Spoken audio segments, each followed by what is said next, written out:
Alors le départ à la retraite est un peu différent en fonction de la situation des salariés.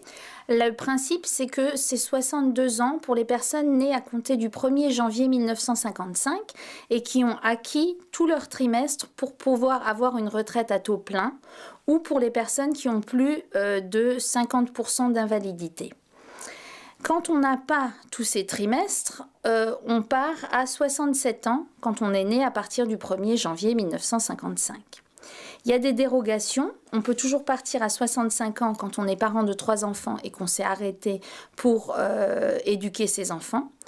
Quand on s'est arrêté au moins 30 mois pour s'occuper d'un enfant handicapé ou pour s'occuper de quelqu'un de sa famille.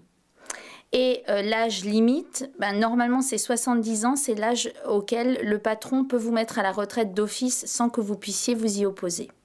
Donc ça c'est le cas général. En pratique, les hommes partent à 59 ans et 4 mois et les femmes partent à 59 ans et 8 mois. Et il y a certains régimes qui sont des régimes spéciaux.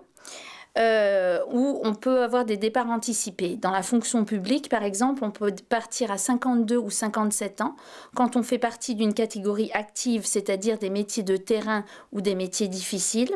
Quand vous faites partie d'un régime spécial tel que la SNCF ou un certain nombre de régimes spéciaux, vous pouvez partir entre 40 et 60 ans.